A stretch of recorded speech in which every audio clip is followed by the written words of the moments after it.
is a torture which I don't want to recall. Physical, mental, everything what you can imagine. They threatened that they will bring my son, they will bring my wife, they will bring my daughter, and they will beat them up, and then unless you accept what they are saying.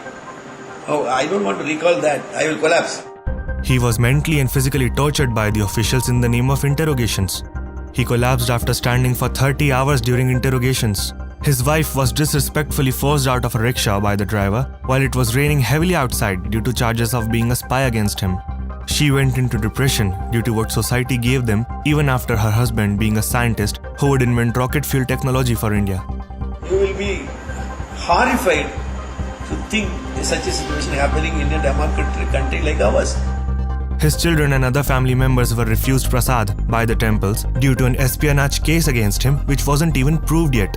This is a typical case which I am sure that this country will keep recalling even 100 years from now.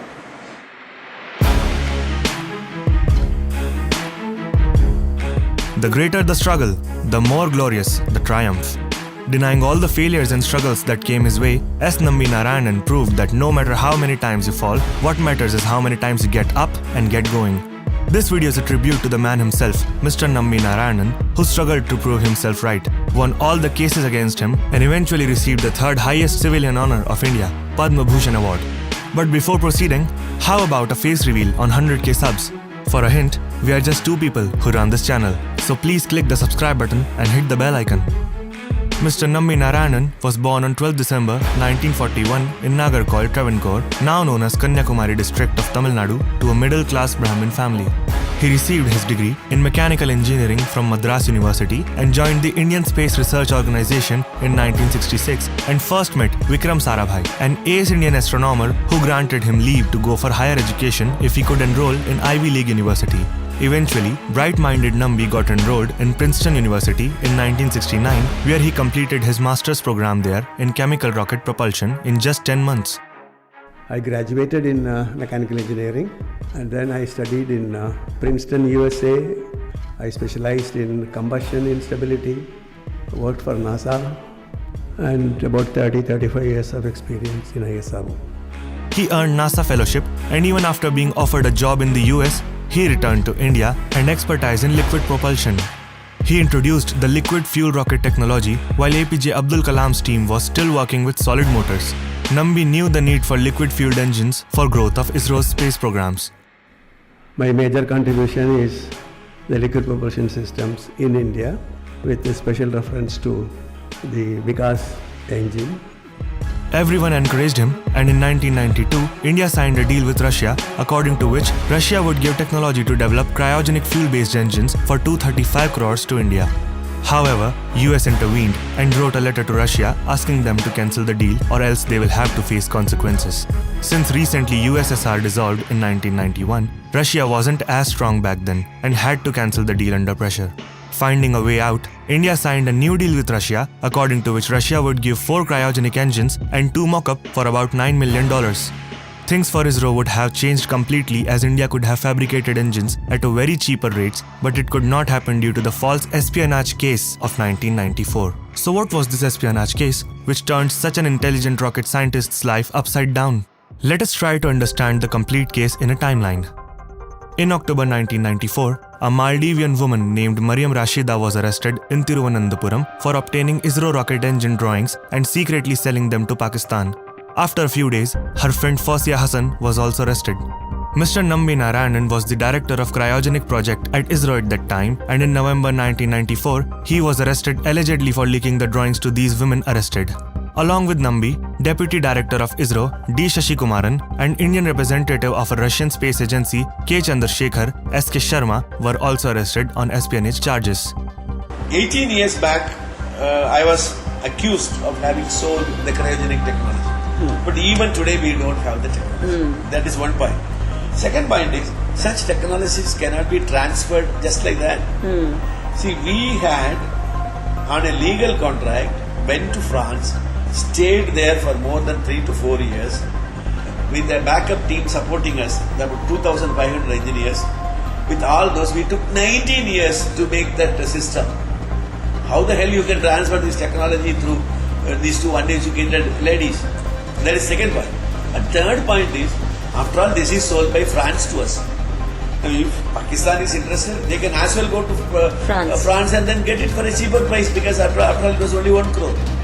Incurred expenses are only 1 crore for this technology. So the whole case was that we transferred this technology, and for a huge sum, 400 crores.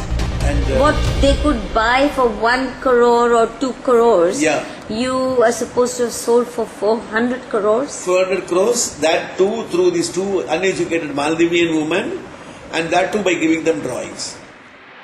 Nambi spent 50 days in jail. In January 1995, the ISRO scientists were released on bail and the case was handed over to CBI. They refused, they didn't give me a seat. They asked me to stand. They didn't give me water when I asked for water. They said, you don't deserve a water. And slowly, I became rigid. And I kept on standing. Then I think it was more than 24 hours, I'm sure.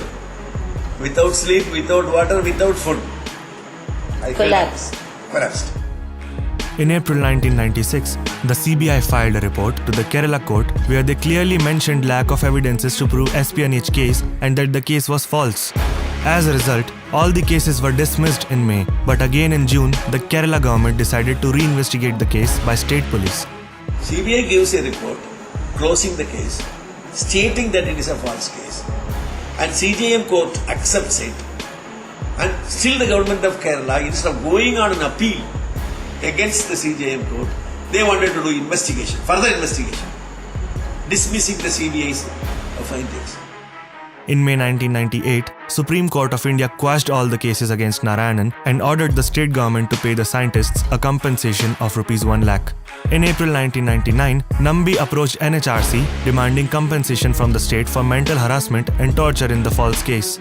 In 2001, Mr. Nambi retired and in March, NHRC ordered the government of Kerala to pay Rs 10 lakhs to him as a compensation, but the state did not agree to this. So-called spy case was a fabricated one. Who said this? CBI said this. And then it was accepted by the CJM court, further accepted by the Supreme Court, and further accepted by National Human Rights Commission. Who else you need to say that this is a fabricated case? Now, what is the case? Why the hell they can't pay this compensation and be done with that? They are fighting this case. After long 11 years, the High Court ordered state to pay him Rs 10 lakhs in September 2012. Just the next month after compensation was ordered, in October 2012, the Kerala state dropped charges against the police officials who were alleged to have falsely implicated Narayanan in the espionage case, stating that the case was almost 15 years old now. In fact, a top officer involved was made Chief Information Commissioner in Kerala. These people who have done the crime are elevated, promoted, and given merits, medal of meritorious service. What are we doing? On 7th November 2013, Nambi moved to the Supreme Court against the state, seeking justice and to expose those who were behind the conspiracy. On 14 September 2018, the Supreme Court appointed a 3-members bench to look into this matter, and on 8th May, Supreme Court stated that it is considering reinvestigation of the SIT officer's role in this case. Finally, on 14 September 2018, the bench awarded Mr. Nambi Narayanan a compensation of Rs 50 lakhs for being a subject of mental torture in the false case against him. It is not the amount of money which matters here. The order says very clearly that this is a malicious prosecution, and my arrest was certainly not needed, and there was no evidence whatsoever. That is more important to me. It is very clearly putting it on record that I was innocent. I have nothing to do with the espionage. On 26 January 2019, he was honored with the Padma Bhushan Award by the Government of India. And today this award gives a feeling that, that is recognized. That is, my contribution is recognized. In other words, I am happy to know that I am going to be known as a man who has contributed rather than a victim of the spy. After fighting for over 25 long years for his dignity and honor, justice was served and Mr. Nambi returned home as a respected man and an example for everyone else. Nambi Narayanan's another achievement was that after working for nearly 2 decades along with the French's help, Nambi's team developed the Vikas engine used by several ISRO rockets that took Chandrayaan-1 to the moon in 2008.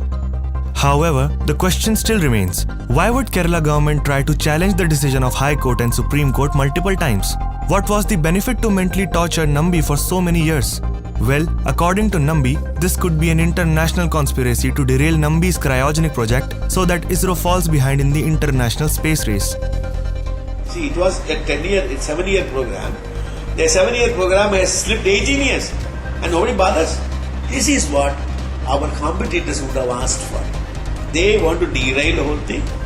They want to delay you. They don't want you to be in the competition. And that only way is this. So I found that America was applying pressure on the Russians to cancel it. And then they said, at least don't give them the technology.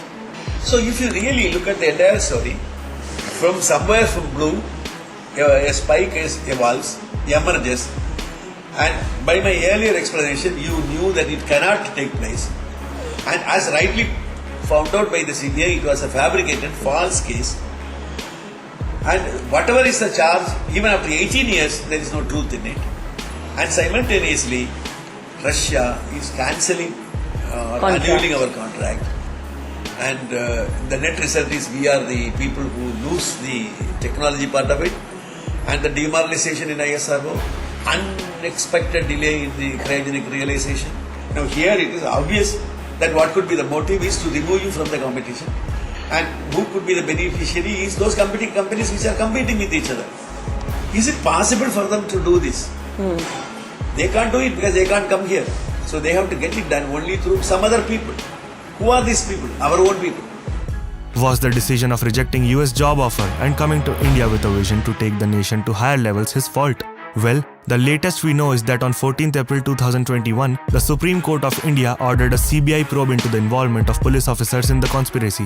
There is also a movie coming on Mr. Nambi Narayanan's life titled Rocketry, The Nambi Effect, where R. Madhavan will play his role. Thank you for watching till the end. Please subscribe to the channel and hit the bell icon.